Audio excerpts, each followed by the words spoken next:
1500 preloaded गानों वाला keypad phone धमाकेदार साउंड के साथ कारवां मोबाइल।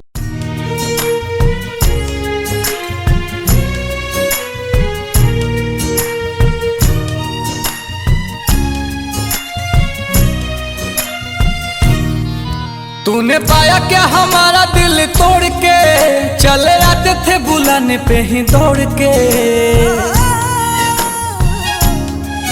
तूने पाया क्या हमारा दिल तोड़ के, चले आते थे बुलाने पे ही दौड़ के।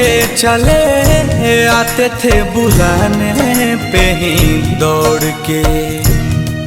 फिर गए मुँह हमसे क्यों मोड़ के, गए मुँह हमसे क्यों मोड़ के।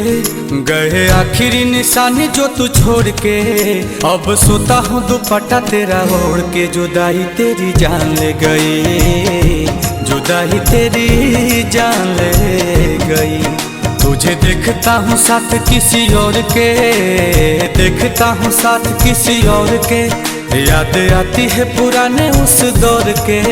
अब सोता हूँ दुपट्टा तेरा ओढ़ के। जुदाई तेरी जान ले गई, जुदाई तेरी जान ले गई। जब देखता हूँ साथ किसी और के।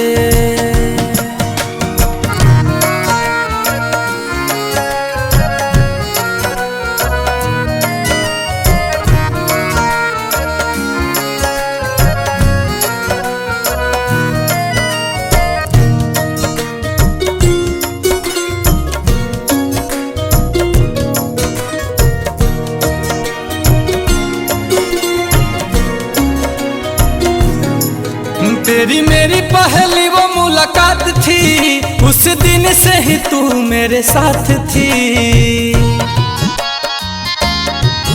तेरी मेरी पहली वो मुलाकात थी, उस दिन से ही तू मेरे साथ थी। उस दिन से ही तू मेरे साथ थी। फिर तोड़ दी कसम सारी प्यार की, तोड़ दी कसम सारी प्यार की। तुझे हुई ना फिकर तेरे यार की। अब हद हो गई है इंतजार की। जुदाई तेरी जान ले गई, जुदाई तेरी जान ले गई। गए आखिरी निशानी जो तू छोड़ के, आखिरी निशानी जो तू छोड़ के। फिर गए क्यों हमसे मुंह मोड़ के। अब सोता हूँ दुपट्टा वहीं ओढ़ के। जुदाई तेरी जान ले गई, जुदाई तेरी जान ले गई। जब देखता हूँ साथ किसी और के।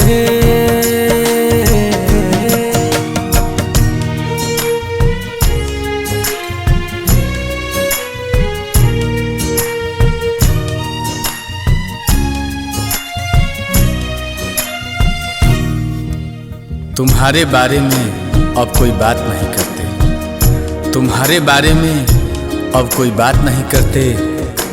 तुम्हें सोचकर अपना वक्त बर्बाद नहीं करते। पर जरा सा भी भूला नहीं हूँ तुम्हें, पर जरा सा भी भूला नहीं हूँ तुम्हें। वो अलग बात है कि तुम हमें याद नहीं करते। कैसे भूले वो बिताए साथ लम्हे, मुझे छोड़ने का तुझको ना गम है। ओ कैसे भूले वो बिताए साथ लम्हे, मुझे छोड़ने का तुझको ना गम है। मुझे छोड़ने का तुझको ना गम है। दिया दिल को जो तुमने जख्म है, दिल को जो तुमने जख्म है। नील कमल का टूटा भरम है। हाय रहबाए कैसा सितम है। आंसू की मुस्कान ले गई, जुदाई तेरी जान ले गई। गए आखिरी निशानी जो तू छोड़ के, आखिरी निशानी जो तू छोड़ के। अब सोता हूँ दुपट्टा तेरा ओढ़ के। चले गए नाता गहरों से जोड़ के। जुदाई तेरी जान ले गई, जुदाई तेरी जान ले गई। जब देखता हूँ साथ किसी और के।